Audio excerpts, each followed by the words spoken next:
તમે પહેલા એ મને ગેરંટી આપો કે કાલે આવતી સવારે વહેલા જિગ્નેશભાઈ જે તે પોલીસ અધિકારીને પગ પકડીને માફી માંગે. તો એમને તમે રહેમ કેમ નથી આપતા?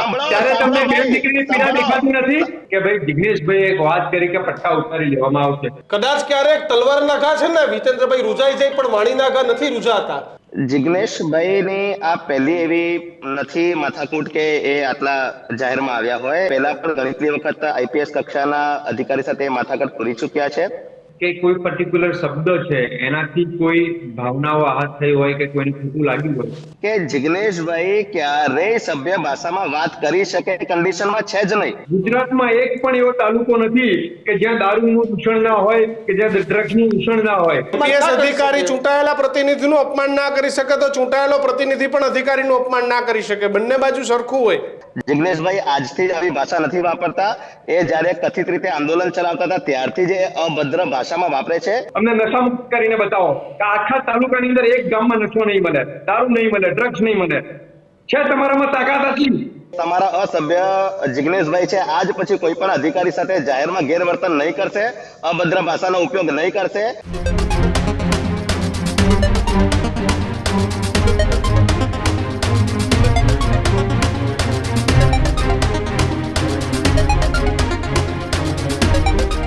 નમસ્કાર, વિશેષ રજૂઆત ગર્જનાત સાથે હું કિશન કાટેલે આપનું હાર્દિક સ્વાગત કરું છું અને હું છું દીક્ષિત ઠકરાર. આજના ગર્જનાતમાં વાત કરીશું મેવાણીના નિવેદન બાદ ભારે વિરોધની.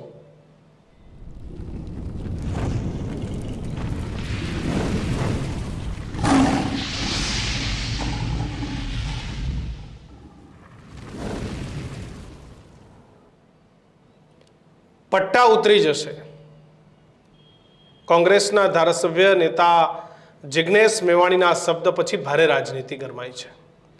પોલીસ પરિવારો ક્યાંક આવીને વિરોધ કરી રહ્યા છે. ક્યાંક સવાલ એ ઊભો થયો છે કે જિગ્નેશ મેવાણી જેવા હોશિયાર ભણેલા ગણેલા નેતા એ આ ભાષાનો પ્રયોગ કેવી રીતે કરી શકે? જો કે જિગ્નેશ મેવાણીનો વિરોધ પણ થઈ રહ્યો છે, ક્યાંક સમર્થન પણ થઈ રહ્યું છે. પણ તમામની વચ્ચે કોઈ વ્યક્તિઓને જાહેરમાં ઉતારી પાડવી, એનું અપમાન કરવું, આવા અનેક સવાલો પણ જિગ્નેશ મેવાણી સામે અત્યારના તબક્કે ઊભા થઈ રહ્યા છે. એમને રજૂઆત સાચી ખોટી કે પછી દારૂ વહેંચાય, આ બધા જ પ્રશ્નો એમના વિરોધ પક્ષના નેતા તરીકે યથાવત છે. એમને વિરોધ કરવો જોઈએ, વિરોધ પક્ષના ધારાસભ્ય છે. પણ જાહેરમાં કોઈ વ્યક્તિઓને તમે એને અપમાન થાય એવું બોલો તો એ વસ્તુ કેટલી શોભનીય છે, કેટલી સારી છે, એને લઈ અને જિગ્નેશ મેવાણી સામે ક્યાંક સોશિયલ મીડિયામાં, ક્યાંક પોલીસ પરિવારોમાં દીક્ષિત પ્રશ્નો ઊભા થઈ રહ્યા છે. એટલે આખી એક પેઢી આવી. અગાઉ સોશિયલ મીડિયા નહોતું તો વિરોધ થતું એવું નહોતું. ભારતીય જનતા પાર્ટી આખો પક્ષ વિરોધમાંથી ઊભો થયેલો પક્ષ છે. કોંગ્રેસના પણ નેતા ભરતસિંહ સોલંકી હોય, અમિત ચાવડા હોય, જગદીશ ઠાકોર હોય, આજે પણ રાહુલ ગાંધી છે. આવા કેટલાય નેતાઓ છે કે જે સોશિયલ મીડિયાના યુગમાં પણ જેને વિરોધ કર્યો, પણ સોશિયલ મીડિયા ન હતું ત્યારે પણ વિરોધ થયો. પણ 2-3 ઘટનાઓ મારે ટાંકવી છે. આજે હું થોડો સમય લઈશ, પણ આ ઘટના એવી છે કે હળદળમાં એક આંદોલન થાય છે જેમાં કિસાન આંદોલનના નામે તમામ લોકોને ભેગા કરવામાં આવે છે. રાજુ કરપડા, પ્રવીણ રામ અગવાઈ લે છે કે ભાઈ અમારા નેતૃત્વમાં આંદોલન, અને ત્યાં પોલીસ આવીને તા બંને આંદોલનકારી ભાગી ગયા. ઘટનાક્રમ એ છે કે સોશિયલ મીડિયા હતું, સોશિયલ મીડિયામાં ભાષણો ઠોકતા હતા, બધું થયું, પણ પોલીસ આવી ગઈ કેમ ભાગવાનું થયું? બીજું વાત જિગ્નેશ મેવાણીની છે કે જિગ્નેશ મેવાણી હું અંગત રીતે માનું છું કે પટ્ટા ઉતરી જશે એ નિવેદન સંવિધાનિક નથી. એ ચાહે કોંગ્રેસના ધારાસભ્ય જિગ્નેશ મેવાણી બોલ્યા હોય કે ભારતીય જનતા પાર્ટીના ધારાસભ્ય હીરાભાઈ સોલંકી બોલ્યા હોય, બે યોગ્ય. કોઈ પણ નેતા આવીને એવું કહી શકે કે ભાઈ તમારા પટ્ટા ઉતારી લઈશું. પટ્ટા કોઈના આશીર્વાદથી નથી મળતા. પટ્ટા એ હા, પોલીસે પણ એની ગરિમા જાળવવી જોઈએ. અમે જ્યારે રાજકુમાર પાંડિયન અને જિગ્નેશ મેવાણી વચ્ચે ચેમ્બરમાં શું થયું હતું, શું નહોતું થયું આપણે નથી ખબર, પણ ત્યારે જે ઘટનાક્રમ થયો હતો ત્યારે અમે ખુલીને કહ્યું હતું કે રાજકુમાર પાંડિયને એક ચૂંટાયેલા પ્રતિનિધિનું માન સન્માન જાળવવું જોઈએ, અને ખુલીને જિગ્નેશ મેવાણી સાથે સ્ટેન્ડ લીધું હતું અને જિગ્નેશ મેવાણીનું ઇન્ટરવ્યૂ પણ કર્યું હતું. આજે અમે કહીએ છીએ કે જિગ્નેશ મેવાણીએ પણ સંવૈધાનિક રીતે તે ધારાસભ્ય છે, પણ અધિકારીનું માન સન્માન પણ જાળવવું અને જોઈએ. શું વાત કરો છો તમે? પટ્ટા ઉતારી લઈશું એટલે શું? ગાંધીનગર અને અમદાવાદમાં એક ઓરડીની અંદર 5-5, 10-10 દીકરા દીકરીઓ રહે છે. એ સવારથી સાંજ મહેનત કરે છે. એમના મા બાપ પાસે પૈસાની તકલીફ હોય છે, એમ છતાં દિવસરાત ફિઝિકલ ટ્રેનિંગ માટેની તૈયારી અને રીડિંગ આ બંને વસ્તુ કરી અને એક કોન્સ્ટેબલથી લઈ અને રાજ્યમાં PSI, PI, IPS દરજાનો અધિકારી બને છે. ક્યારેક તમે એની પીડા, એની જે મહેનત હોય છે, આ મહેનતને પૂછો. ક્યારેક કોન્સ્ટેબલના પરિવારને પૂછો કે તમે ક્યારે દિવાળી સાથે કરી હતી.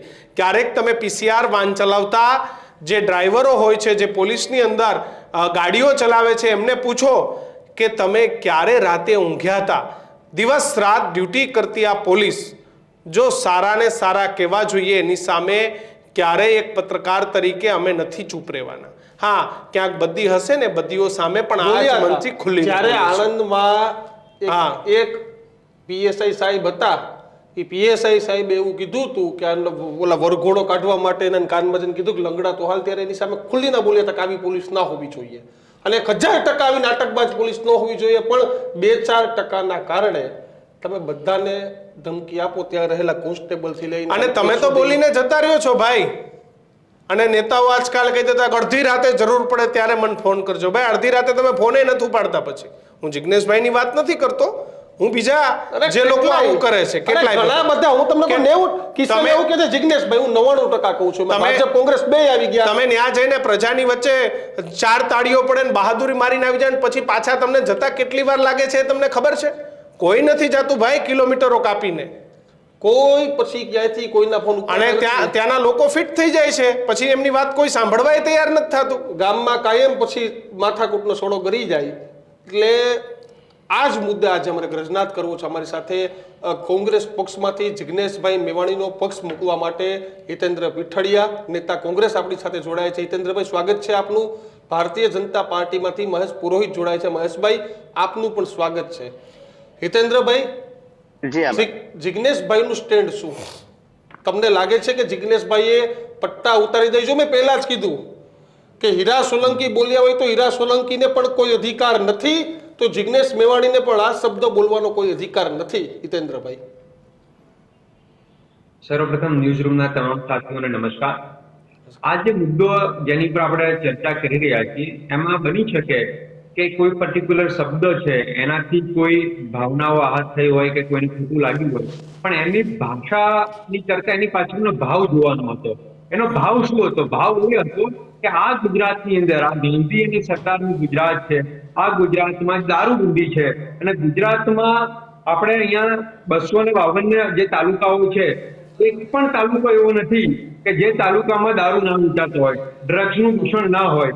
અને આ પ્રકારની જયારે સમસ્યાઓથી આપણે પીડાતા હોય, ગુજરાતમાં આ પ્રકારની સમસ્યાઓ હોય, ત્યારે ગુજરાતભાઈ, અમારે કોંગ્રેસ પાર્ટીની જે આક્રોશ યાત્રા નીકળી રહી છે, એ યાત્રાની અંદર ત્યારે બનાસકાંઠામાંથી પસાર થતા હતા, ત્યારે થરાદની પાસે કોઈ જગ્યાએ એમને જોયું કે આ પ્રકારે એક આખું અહીંયા એક જગ્યામાં ડ્રગ્સ મળે છે, દારૂના અડ્ડા છે, બહુ બધી મહિલાઓ ભેગી થયેલી હતી. અને પોલીસ સ્ટેશન જવાનું, એક પોલીસ સ્ટેશનની બહાર એક પ્રદર્શન કરેલા, અને અમારી યાત્રા ત્યાંથી નીકળી. તો જિગ્નેશભાઈ એમાં ગયા, એમને વાત કરીને રજૂઆત કરી.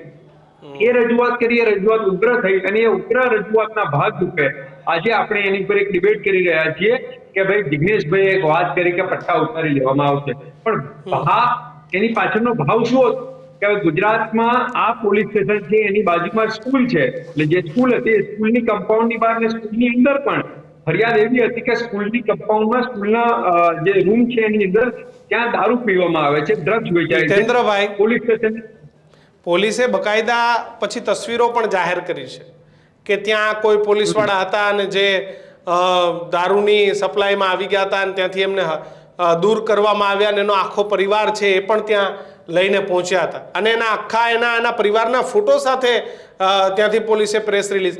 તો પછી આ પ્રકારનું વર્તન કેમ? આ કિશનભાઈ, આ ખાલી થરાદનો કે એનો પ્રશ્ન નથી. હું તમને અહીંયા બેઠા માની લો, હું આપને નથી કહેતો, હિતેન્દ્રભાઈ, હું આપને નથી કહેતો કે ગુજરાતમાં દારૂ નથી મળતો કે દૂષણ નથી. એ વાત તમે ભૂલી જાઓ, ચલો એ મળતા હશે, આપણે એની સામેની પણ એ વાત એ શબ્દો સામેની વાત છે. મુખ્ય મુદ્દો જે છે કે ગુજરાતના દારૂબંધી હોવા છતાં દારૂ મલાય છે. ગુજરાતમાં મને 18,000 ગામડાઓ છે. આપણા 33 ને 34મો જિલ્લો બને છે. 34 જિલ્લાઓ. શું રાજ્ય સરકાર ઉપરાષ્ટ્ર આપણે મુખ્યમંત્રી એવી ગેરંટી લે છે કે ભાઈ અમારા કોઈ પણ તાલુકા છે 252 તાલુકાઓ છે કે આ એક તાલુકો અમે નશામુક્ત કર્યો છે? એક પણ તાલુકો ગુજરાતમાં એક પણ એવો તાલુકો નથી કે જ્યાં દારૂનું દૂષણ ના હોય, કે જ્યાં ડ્રગ્સનું દૂષણ ના હોય. 18,000 ગામડાઓમાં છે તો 18,000 ગામડાઓમાંથી મને કહે ભાઈ મુખ્યમંત્રી કે ગૃહમંત્રી એવું કહે કે 18,000 ગામડાઓમાંથી આટલા ગામડાની દારૂ કે ડ્રગ્સનું દૂષણ નથી. 33 જિલ્લાઓમાં કેટલા જિલ્લાઓમાં દારૂ તમે તમારો પક્ષ સારી રીતે મૂકી રહ્યા છો, મને વાંધો નથી, તમે ખૂબ સારી રીતે તમારો પક્ષ મૂકી રહ્યા છો, પણ હું જે તમને પૂછી રહ્યો છું એ અપમાનની વાત છે. देखो शब्दनी ऊपर ना जशो, शब्दनी नहीं एनी पाछળ ભાવ જુઓ. જીતેન્દ્રભાઈ શબ્દની ઉપર એટલે હું તમને એમ કહું જેની સામે શબ્દ વાપર્યા કિશન શબ્દની ઉપર એટલે જાય છે કે જિગ્નેશભાઈએ આની પહેલા આટલી વખત પોલીસ સ્ટેશન ગયા, તમામ જગ્યાએ વિરોધ કર્યા, બતાવ્યું, પણ એક પરસોત્તમ રૂપાલાથી 2024 ની ચૂંટણીમાં એક જ શબ્દ બોલાઈ ગયો અને આખી ચૂંટણીમાં ક્ષત્રિય સમાજ સાથે આવ્યા અને સામે આવ્યા. આજે એ જ છે ને તમારે એક જ શબ્દ, કદાચ ક્યારેક તલવારના ઘા છે ને વિતેન્દ્રભાઈ રૂજાઈ જાય પણ વાણીના ઘા નથી રૂજાતા. એક જ તમે એવું કે શબ્દ પર ન જાશો પણ શબ્દ બોલ્યા છે તો જિગ્નેશભાઈ પાછું વાળવું પડે કે યસ મારી ભૂલ થઈ છે. તમે હજી કહો છો કે શબ્દ પર ન જશો, કેમ કોઈ શબ્દ પર ન જાય? પટ્ટા ઉતારી શબ્દ પર જાય તો વિતેન્દ્રભાઈ વિરોધ અને વિવાદ શરૂ થયો છે. આની પાછળનો ભાવાર્થ શું હતો? આની પાછળનો ભાવાર્થ એ હતો કે ગુજરાતમાં તમે લોકો આરટીઆઈ ના આંકડા લો, આરટીઆઈ ના આંકડા મેળવી જાણી લો કે પાછલા 30 વર્ષની અંદર ભારતીય જનતા પાર્ટીના શાસનની અંદર ગુજરાતમાં કેટલા લોકો દારૂના દૂષણથી મર્યા છે. તમે જિલ્લા વાઇઝ આંકડા લો, તાલુકા વાઇઝ આંકડા લો, તાલુકા વાઇઝ આંકડા લો તો તમને ખબર પડશે કે દરેક તાલુકે દીઠ, ગામડે દીઠ કેટલા લોકો દારૂના દૂષણથી મરે છે. અહીંયા બોટાદની અંદર ધંધુકામ જયારે લઠ્ઠાકાંડ થયો હતો ત્યારે જે લોકો મળે એ માતાઓ પિતા એમને ઘરે ગયેલા, એમના ઘરે દીકરા દીકરીઓને જોવો તો તમને હૃદય કંપી જાય. હવે આ પ્રકારની જયારે ઘટનાઓ, લઠ્ઠાકાંડની ઘટનાઓ બનતી હોય, એમાં કેમિકલનું દેશી દારૂ વેચાતો હોય અને એમાં એ જે જેટલા લોકો દોષિત હતા એમાંથી એક પણ લોકો પકડાયા, લોકોને જામીનો મળી ગયા, પણ જે લોકો 22 થી 24 લોકો મરી ગયા હતા એની પાછળ શું? આજે તમે પોલીસ પરિવારની વાત કરો છો, હું તમને પોલીસ પરિવારને લગતા બે સવાલો કરું છું. ભાઈ ઉપમુખ્યમંત્રી એમને જવાબ આપે કે એમને પોલીસ પરિવારની આટલી બધી ચિંતા થતી હોય તો જે લોકો પોલીસ પરિવાર અસામયિક અવસાન થાય છે, જે શહીદ થાય છે, એમને રહેમ રહે નોકરી જે કોંગ્રેસના કારમાં મળતી હતી એ રહેમ રહે નોકરી આપવાનું ચાલુ કરો. નંબર 1. નંબર 2, આટલા બધા પોલીસ તમને પ્રેમ થતો હોય તંત્રથી તો તમે આ ફિક્સ પગારમાં શા પાડે રાખો છો? પોલીસ અને શિક્ષક હોય છે એ સમાજનું સિંચન કરતા હોય છે અને પોલીસ હોય છે એ સમાજનું સંરક્ષણ કરતા હોય છે. તો આજે ગુજરાતમાં આમ એવું કહેવાય કે ગુજરાતની કમનસીબી કહેવાય કે આ કમનસીબી એ છે કે આ બધા જ લોકો ફિક્સ પગારમાં નોકરી કરે છે. તો તમે અમને પગાર પહેલા દિવસથી આપો ને. તમે પોલીસને પહેલા દિવસથી ફિક્સ પગાર કેમ નથી આપતા? તમે એમને રહેમ રહે નોકરી કેમ નથી આપતા? બિલકુલ. આપણી સાથે ભારતીય જનતા પાર્ટીમાંથી હિતેન્દ્રભાઈ ભાજપના નેતાનો જવાબ લઈ લઈએ. ભાજપના નેતા તમારો જવાબ એટલે પહેલા જો જિગ્નેશભાઈના શબ્દથી અત્યારે વિરોધ છે એટલે મહેશભાઈ શું કહેવું છે તમારું આખી આ ઘટનાના મામલે? મને ખબર છે કે તમે બોલવાના જિગ્નેશભાઈ ખોટું કર્યું, આ કર્યું, તે કર્યું, પણ હિતેન્દ્રભાઈનું કહેવું એવું છે કે આ શબ્દ પર ન જશો. જિગ્નેશભાઈની આ પહેલી એવી નથી માથાકૂટ કે એ આટલા જાહેરમાં આવ્યા હોય. પહેલા પણ ઘણી વખત આઈપીએસ કક્ષાના અધિકારી સાથે માથાકૂટ કરી ચૂક્યા છે. એ જ્યારે ધારાસભ્ય કદાચ બની ગયા હતા કે બનવાના બાકી હતા ત્યારે એક કોન્સ્ટેબલ જેવી સામાન્ય પોસ્ટના વ્યક્તિને એમણે એ ઠુલ્લા જરાક સાઈડ પર રહે અથવા તો લાવ ઠુલ્લા મારી ચાવી એવા શબ્દ ભૂતકાળમાં વાપરી ચૂક્યા છે. એટલે એમની પાસેથી તમે કોઈ ભાષા સજ્જતાનો આશા રાખો છો એ પૂછે. બરાબર છે. જિગ્નેશભાઈ જે કોઈ અધિકારી પોતાના જીવનનો સંપૂર્ણ યુવાની આખી સંપૂર્ણ સંઘર્ષમાં ખપાવી દે અને ત્યાંથી નોકરી લે અને એવા લોકો માટે વાત કરે છે એ જ દલિત સમાજના એક વ્યક્તિ દ્વારા એમને ફોન કરીને ફરિયાદ કરવામાં આવે છે પોતાના જ વિધાનસભા ક્ષેત્રની કે ભાઈ મને એક પર ધર્મના લોકો અમારા પ્લીઝ અમને હેલ્પ કરો. ત્યારે એ જિગ્નેશભાઈ આટલા આક્રમક અને બાબતની ગણતરી સમજાવે છે કે ભાઈ હું તમારી સાથે આવીશ ને તો ફલાણા ધર્મના લોકો નારાજ થઈ જશે ને આવનારી વિધાનસભામાં હું હારી જઈશ. આટલા બાબતે જે 12 લોકોને આક્રમકતા બતાવે છે એ જિગ્નેશભાઈ આવી કોઈ મેટર થશે નહીં. 2020 ના દંગામાં હિન્દુઓ પર થયેલા દંગામાં જે મુખ્ય છે ઉમર ખાલિદ, એમના માટે એટલે મારો કહેવાનો મતલબ એ છે કે જિગ્નેશભાઈ ક્યારેય સભ્ય ભાષામાં વાત કરી શકે કન્ડિશનમાં છે જ નહીં. એ પહેલાથી જ 2016-17 નો કદાચ કિસ્સો છે ત્યારે કોન્સ્ટેબલ જેવા સામાન્ય પોસ્ટના વ્યક્તિ સાથે ઠુલ્લા શબ્દ વાપરી ચૂક્યા છે. મહેશભાઈનું અલ્ટિમેટલી કેવું એવું છે કે જિગ્નેશભાઈ ક્યારેય માન સન્માનથી વાત જ નથી કરી. આ ધારાસભ્ય બની ગયા હતા ત્યારબાદનો અમદાવાદના વિરુદ્ધનો વાત કરી રહ્યા છે મહેશભાઈ. તમે કિશનભાઈ વાત કરી હતી આઈપીએસ પાંડ્યન દ્વારા કેસની. આઈપીએસ પાંડ્યનને મળવા હું અને જિગ્નેશભાઈ બંને ગયા હતા. યસ. અને અમે બંને ગયા હતા. અમને એવું કીધું કે આ તમારો ફોન છે એ તમે બહાર મૂકી દો. એટલે એમને પૂછ્યું કે ભાઈ તમે ચેક કરી લો, ફોન મારો બંધ છે અને બંધ ફોન મારા મૂકવામાં અહીંયા ક્યાં વાંધો છે. પછી એમને તું તારી કરવા માંડ્યા.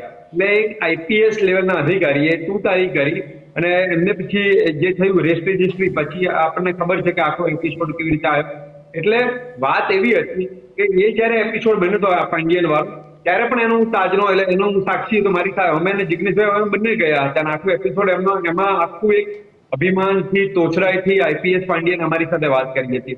અત્યારે આજે ભાઈ ભાજપના પ્રવક્તા જે મહેશભાઈ વાત કરી રહ્યા છે તો મારે એમને એટલું જ પૂછવાનું છે કે જિગ્નેશભાઈ જે અવાજ ઉઠાવે છે એ દલિતોનો અવાજ ઉઠાવે, આદિવાસી સમાજનો અવાજ ઉઠાવે, ગરીબોનો અવાજ ઉઠાવે. રાજકોટ બંધ કર્યું હતું એ રાજકોટમાં જયારે અગ્નિકાંડ થયો હતો તો આપણે રાજકોટ બંધ કર્યું. લગભગ 35 વર્ષના ઇતિહાસમાં પહેલી વાર એવું બન્યું છે કે આખું રાજકોટ સજ્જડ બંધ બન્યું. બધી વાત સાચી.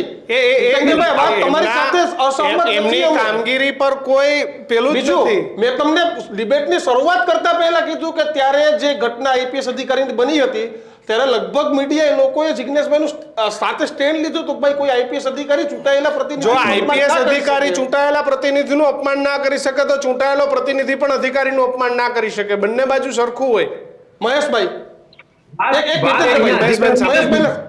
સાંભળી લે પછી આવું છું. મહેશભાઈ જી મારો સ્પષ્ટ માનવું છે કે જિગ્નેશભાઈ પાસે ભાષા બાબતમાં તમે કોઈ પણ પ્રકારની સભ્યતાની અપેક્ષા રાખી ના શકો. જિગ્નેશભાઈ આજથી જ આવી ભાષા નથી વાપરતા. એ જ્યારે કથિત રીતે આંદોલન ચલાવતા હતા ત્યારથી જ એ અભદ્ર ભાષામાં વાપરે છે. એ મોદી સાહેબ વિશે અભદ્ર ભાષા બોલી છે.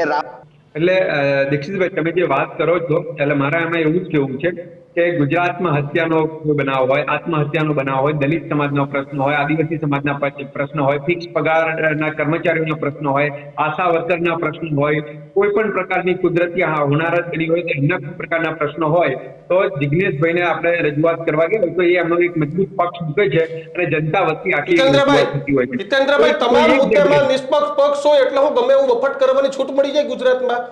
મારો સીધો જ સવાલ તમને છે કે હાલો તમને બધી કરે છે. મેં કિશને કીધું 100 માંથી 100 પોઈન્ટ છે. રાજકોટ પહેલી વખત બંધ રહ્યું ને સાક્ષી અમે રહ્યા તો શું ગમે એવા નિવેદન આપવાની છૂટ મળી જાય?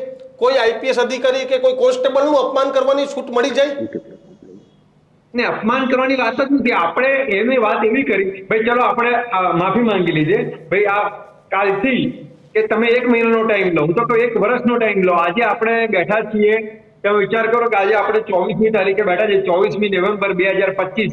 1 વર્ષનો ટાઈમ લે 24મી નવેમ્બર 2026 ના રોજ આપણે ફરીવાર ડિબેટ કરીશું. 1 વર્ષનો ટાઈમ આપે 365 દિવસ. શું હર્ષ સંઘવી એવી લેખિતમાં ગેરંટી આપે છે? હું એક જ તાલુકો કહું છું કોઈ એક તાલુકો એ નશામુક્ત કરી આપવાની ગેરંટી આપે છે? ગુજરાતના મુખ્યમંત્રી આપણને એક જિલ્લો 33 જિલ્લામાંથી એક જિલ્લો નશામુક્ત કરવાની ગેરંટી આપે છે? પૂછી લઈએ મહેશભાઈ પૂછી લઈએ મહેશભાઈ હવે ભાજપના પ્રવક્તા તરીકે તમને હું સવાલ પૂછું છું. તમે 1 વર્ષનો ટાઈમ લો. 1 વર્ષ પછી 24મી નવેમ્બર 2026 ના રોજ આપણે કિશનભાઈ અને દીક્ષિતભાઈ સાથે બેસીશું, ડિબેટ કરીશું. 1 વર્ષમાં તમે અમને બતાવો કે તમે એક તાલુકો કે એક જિલ્લો અમને નશામુક્ત કરીને બતાવો કે આખા તાલુકાની અંદર એક ગામમાં નશો નહીં મળે, દારૂ નહીં મળે, ડ્રગ્સ નહીં મળે. છે તમારામાં તાકાત હતી? જી, અને તમે પણ સાથે સાથે મને એવી ગેરંટી આપો કે તમારા અસભ્ય જિગ્નેશભાઈ છે આજ પછી કોઈ પણ અધિકારી સાથે જાહેરમાં ગેરવર્તન નહીં કરશે, અભદ્ર ભાષાનો ઉપયોગ નહીં કરશે, ભારતીય ન્યાય વ્યવસ્થા અને જે આપણી જે વ્યવસ્થાઓ છે એ વ્યવસ્થાનો ઉપયોગ કરીને જ ન્યાય માટે લડાઈ લડશે. આવી રીતના કોઈના પિતા જે સંઘર્ષ કરીને પોતાનું ફેમિલીને એ બાળક પર શું વીતતી હશે, જે પોતાના પિતાને જાહેરમાં બેઇજ્જત કરવા માટે બેઇજ્જત થતા જોતું હશે, બાળક પર શું વીતતી હશે, એ પત્ની પર શું વીતતી હશે કે જે એમના પતિને સંઘર્ષ કરતા જોઈ રહી છે અને આવી રીતના કોઈ વ્યક્તિ આવે અને એમને પટ્ટા ઉતારવાની વાત કરે, એ પત્ની પર શું વીતતી હશે, એ પોલીસ પરિવાર પર શું વીતતી હશે જેના વિશે અભદ્ર ભાષાનો ઉપયોગ કરવામાં આવે. બરાબર છે. તમે પહેલા એ મને ગેરંટી આપો કે કાલે આવતી સવારે વહેલા જિગ્નેશભાઈ જે તે પોલીસ અધિકારીને પગ પકડીને માફી માંગે અને કહે કે ભાઈ મારી ભૂલ થઈ, મારે આવું અભદ્ર વર્તન ના કરવું જોઈએ અને આવનારા સમયમાં પણ હું તમારો સહયોગી બનીશ, પરંતુ તમને આવી રીતે જાહેરમાં ગેરવર્તન નહીં કરીશ. આવી તમે મને ગેરંટી આપો છો જિગ્નેશભાઈ આવું કરશે કાલે સવારે ઉઠીને? તમે આવી રીતે કોઈનો અપમાન કેવી રીતે કરી શકો? ભારતની અંદર ચોક્કસ ન્યાય વ્યવસ્થા છે અને તમારા કેમ નથી આપતા? ત્યારે તમને બેન દીકરીની પીડા દેખાતી નથી, ત્યારે તમને બેન દીકરીની પીડા દેખાતી નથી, ત્યારે દીકરાની પીડા કે દીકરીની પીડા દેખાતી નથી. આજે તમે એમની વાત કરો છો તો અમે તો પોલીસ પરિવારના હક અને અધિકારની વાત કરીએ છીએ, પોલીસ પરિવારના હક અને અધિકારની વાત કરીએ છીએ. જ્યારે તમે કેમ નથી આપતા? તમને એટલો જ પ્રેમ હોય પોલીસ પરિવારથી તો તમામ પોલીસ વાળાને કાલથી તમે નક્કી કરો કે અમે ફિક્સ પગારમાં નહીં આપીએ, અમને રેગ્યુલર પગાર આપીશું. તમે રેગ્યુલર પગાર કરી દો, રહેમ રહે નોકરી કરી દો. આ કેમ તમે બંધ નથી કરતા? તમે ચાલુ કરો આ વસ્તુ. રેગ્યુલર પગાર આપો, રહેમ રહે નોકરી આપો. તમારે આવું કરવું નથી. નામે ખોટી વાતો કરો છો. હવે જો પોલીસ પ્રશાસનની પ્રત્યે તમને જરા પણ લાગણી હોય, તમારા મનમાં થોડો પણ પ્રેમ હોય, તમારા ઉપમુખ્યમંત્રીને થોડો પણ પ્રેમ હોય ને, આ ગૃહમંત્રી તરીકે એમને થોડી પણ જો લાજ શરમ આવતી હોય ને, તો આ રહેમ રહે નોકરી ચાલુ કરી દેવો, ફિક્સ પગાર બંધ કરી દેવો જોઈએ. આ જે સંસ્કાર તેની વાત કરે છે ને, તો એ માણસ જે ગરીબોના પ્રત્યે ઉભો રહે, આદિવાસી સાથે ઉભો રહે, આ દેશના ગુજરાત પ્રદેશના ખેડૂતો માટે ઉભો રહે, ગરીબો માટે ઉભો રહે, જે હત્યાઓ થાય, આત્મહત્યાઓ થાય, અત્યાચારો થાય એના માટે લડે, એ સંસ્કાર વાળા કહેવાય. કે જે આ જે દારૂ અને નશાની વાતો કરતા હોય એમનો પક્ષ લે, એ સંસ્કાર વાળા કહેવાય. તમે પહેલા નક્કી તો કરો કે તમારા ઉપમુખ્યમંત્રી સંસ્કાર વાળા છે કે નહીં. એ 8મું પાસ મુખ્યમંત્રી ઉપમુખ્યમંત્રી ભાષાનો સંયમ અહીંયા નહીં ચૂકવા દઉં. તમારે ભાષાના સંયમમાં જે વાત કરવી કરો, મને કોઈ વાંધો નથી. તમે પણ ભાષાના સંયમથી વાત કરો, મહેશભાઈ પુરોહિત પણ ભાષાના સંયમથી વાત કરશે. અસંયમતા માટેની ફરીથી મારે બીજી ચર્ચા એ ના કરવી પડે તમે કે મહેશભાઈ ભાન ભૂલ્યા. સંયમતાથી કોઈ પણ વાત કરવી કરો. આ કોઈ સભા નથી. તમારે મહેશભાઈ જે સંયમતાથી વાત કરવી કરો, તમને ના નથી પાડતો, પણ વાત સંયમતાથી કરવી પડશે. હિતેન્દ્રભાઈ, હું એ જ વાત કરી રહ્યો છું. 8મું પાસ ના કહો તો શું કહો? એવું નથી. ગૃહમંત્રી છે રાજ્યના, કોઈ કના ભણતર ઉપર વાત ચાલે. તમારે તમારી સભા કરવી હોય તો તમે તમારી સભા કરવી હોય તમે હિતેન્દ્રભાઈ, કોંગ્રેસ ટિકિટો આપે ત્યારે જોવા જાય છે કોણ કેટલું ભણેલું છે અને કોણ કેટલું નથી ભણેલું. ભાઈ તમે કોંગ્રેસ પાર્ટીના આપણા રાષ્ટ્રના પહેલા પ્રધાનમંત્રી હું તમને પૂછું છું, આવા ક્રાઇટેરિયા છે કોંગ્રેસમાં? નથી ને. આપણે શું જોઈએ છે હિતેન્દ્રભાઈ? આપણે શું જોઈએ છીએ કે આપણે કોણ સારો છે, કોણ જીતી શકે? આપણે તો એ જોઈએ છીએ ને. નહીં દીક્ષિતભાઈ, હું આ ડિબેટને ડાયવર્ટ કરવા નથી માંગતો. મહેશભાઈ પ્લીઝ, ડ્રગ્સના મુદ્દા પર વાત કરવા માંગુ છું કે ગુજરાત જલ્દીથી જલ્દી દારૂ અને ડ્રગ્સ મુક્ત થવું જોઈએ. તમારી અવાજ સાથે પૂર્ણ અને આવા કે દારૂ ડ્રગ્સ વેચાતા હોય તો તમારો અવાજ ઉઠાવવો જોઈએ. ઉઠાવવો જ જોઈએ. અને દારૂ ને ડ્રગ્સ આપણા ગુજરાતમાં ન જ મળવા જોઈએ. 1% દારૂ ને ડ્રગ્સ ન જ મળવા જોઈએ. તમારી વાત સાથે હું 1001% સહમત છું. મહેશભાઈ, દારૂ ને ડ્રગ્સ ક્યારે બંધ થશે? આ સવાલ હિતેન્દ્રભાઈ સાથે મારો છે. એની વસ્તુ તો એ છે કે આ સમાજ જ્યારે નશો હોય ત્યારે બે રીતે દૂર થશે. સરકાર એની રીતે કાર્યરત રહેશે, સાથે સાથે સામાજિક બધી પણ છે. બરાબર છે. એ બંધો આપણે સાથે મળી અને આ નશામાંથી મુક્ત થશું. અને હર્ષભાઈના સમય પીરિયડ ઓફ ટાઈમમાં એઝ અ ગૃહમંત્રી ત્યારે MOS હતા ને હમણાં કેબિનેટ છે, એ હાઈએસ્ટ તમે કોઈ પણ ચોપડા, કોઈ પણ આંકડા, કોઈ પણ ન્યૂઝ ઉઠાવીને જોઈ લો કે એમના કાર્યકાળની અંદર હાઈએસ્ટ નશાબંધી બાબતે કામ થયું છે. જાગૃતિ લાવવાના પણ પ્રયત્ન થયા છે ને હાઈએસ્ટ. બરાબર છે, સમાજની અંદર એક વરાઈ ગયો છે, એમાંથી બહાર કરતા કરતા થોડો સમય લાગશે, પરંતુ આપણને એની અંદર સફળતા મળશે. નંબર 1.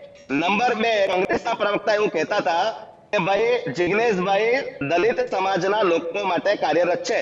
બરાબર છે, હું તમને ઉદાહરણ આપું. હમણાં એક રેકોર્ડિંગ વાયરલ થયું, એ એમના જ વિધાનસભા ક્ષેત્રનું હતું. એક દલિત ભાઈ એમને ફોન કરે છે. ત્રણ દાયકાનો સમય થઈ ગયો. 3 દાયકાના સમય પછી હજી તમારે કેટલો સમય જોઈએ છે ગુજરાતમાં દારૂબંધી અને નશાનો વેપાર બંધ કરવા માટે? 3 દાયકાનો સમય વીતી ગયો, એક આખી પેઢી નીકળી ગઈ, છતાં હજુ તમે કહો છો કે અમારે સમય જોઈએ. શા માટે સમય જોઈએ? શા માટે ગુજરાતની પોલીસ હર્ષભાઈ સંઘવી એક કડક હાથે એવો નિર્ણય ના લે કે કાલથી ગુજરાતમાં કોઈ જગ્યાએ દારૂ કે ડ્રગ્સ નહીં વેચાય? 30 વર્ષ થઈ ગયા, હજુ પણ તમે કહો છો કે અમારે સમય જોઈએ છે. કોર્પોરેશનો તમારી છે, જિલ્લા પંચાયતો તમારી છે, રાજ્યમાં સરકાર તમારી ઉપર, કેન્દ્રમાં સરકાર તમારી છે, હજુ તમારે સમય જોઈએ છે? મહેશભાઈ, અરે પણ ભાઈ મારો જવાબ પૂરો સાંભળી લેતે અને પછી બોલતે મારા ભાઈ. હા એટલે પ્લીઝ તમે જવાબ આપનો સાંભળી લો. જવાબ. કોઈ પણ વ્યક્તિ ડિબેટ આ મુદ્દો ઉઠાવ્યો અને આ મુદ્દો લોકો સુધી પહોંચવો જોઈએ. ગુજરાતમાં દારૂ એ બહુ મોટું દૂષણ છે અને વિશેષ કરીને હું તમને બહુ આંકડાઓ સાથે કહું છું કે જ્યારથી ભૂપેન્દ્રભાઈ પટેલ મુખ્યમંત્રી બન્યા અને એ પહેલા વિજયભાઈ રૂપાણી મુખ્યમંત્રી ગયા, વિજયભાઈ રૂપાણી ગયા બેને ભાઈ આ આવ્યા અને નવું આખું રિશફલિંગ મંત્રીમંડળમાં બન્યું, પછી ગુજરાતમાં ડ્રગ્સ પકડાવાનું ચાલુ થયું.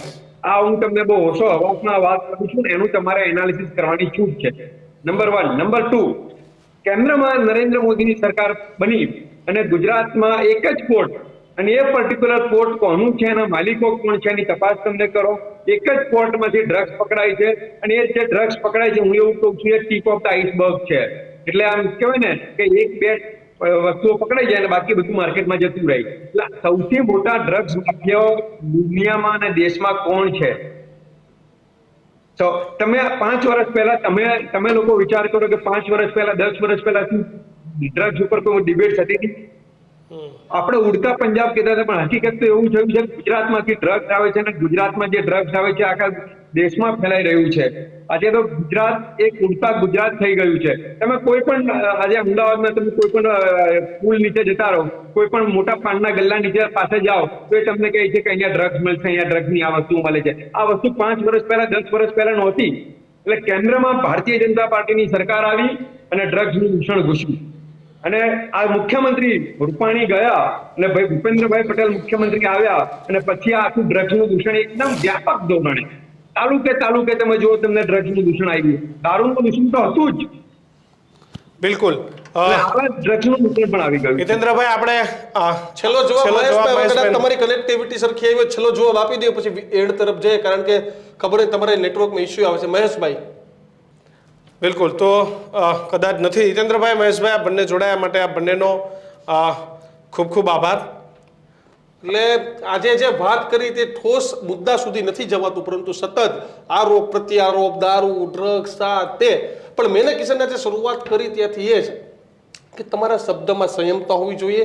કદાચ તલવારના ઘા છે તે રૂજાઈ જાય છે, પણ વાણીના ઘા નથી રૂજાતા. એનું સૌથી મોટું ઉદાહરણ મેં હિતેન્દ્રભાઈ જ આપ્યું કે 2024ની ચૂંટણી ગુજરાતમાં માહોલ ન હતો, પરંતુ પરસોત્તમ રૂપાલાનું એક સ્ટેટમેન્ટ આવે છે અને એ સ્ટેટમેન્ટથી કિશન આખા ગુજરાતમાં માહોલ એ રીતે બદલાયો કે અને એક સીટ પણ મળી. એવું નથી કહેતો પરસોત્તમ રૂપાલાના નિવેદનથી મળી, પરંતુ રાજકોટથી છે પરેશ ધાનાણી અમરેલીથી રાજકોટ લડવા આવ્યા, એક નિવેદન, અને કેટલા દિવસ સુધી ચાલ્યું. આ રાજનીતિમાં તમે એકબીજાને બધું બોલી દેતા હોવ છો, એ ચાલી જાય છે અને પાછા એ જ રાજનેતાઓ એકબીજાને ત્યાં લગ્નોમાં હોય છે, જોડે ટેબલ પર ખાય છે, પક્ષ પલટા થાય છે, બધું નેતાઓ બધું કરી જાણે છે, પણ અધિકારીઓ એ તમારા માટે નેતા નથી, અધિકારી છે. કારણ કે તમે તો બધા સતત બદલાતા રહો છો, ચૂંટણીઓ લડવા માટે અને જીતવા માટે બધી જ વસ્તુઓ કરતા રહો છો, પણ અધિકારીઓ છે જેને 24/7 કાયદો અને વ્યવસ્થાને જાળવીને રાખવાની છે. અરાજકતા એ ગુજરાતમાં નથી થવા દેવાની. એટલા માટે થઈ અને રાજનીતિ કરતા હોય ત્યાં કરો, બેબાક બોલતા હોય ત્યાં બોલતા રહો, પણ અપમાનજનક શબ્દો એ માત્ર જિગ્નેશ મેવાણીની, ગુજરાતના કોઈ પણ નેતાએ ક્યારેય ન બોલવા જોઈએ. અમારી વાત સાથે આપ કેટલા સહમત છો તે કોમેન્ટ બોક્સમાં લખજો. અને GTPL setup box channel number 285 number પર અને જીઓ 4376 એટલે 4376 પર જોતા રહો. અમારી ચેનલને તમે હજુ પણ લાઇક શેર કે સબસ્ક્રાઇબ નથી કરી તો ચેનલને અમારી ચેનલને લાઇક કરો, યુટ્યુબ ચેનલને સબસ્ક્રાઇબ કરો અને અમારી વાત સાથે સહમત હોય તો અમારો વિડીયો પણ શેર કરો. નમસ્કાર. નમસ્કાર.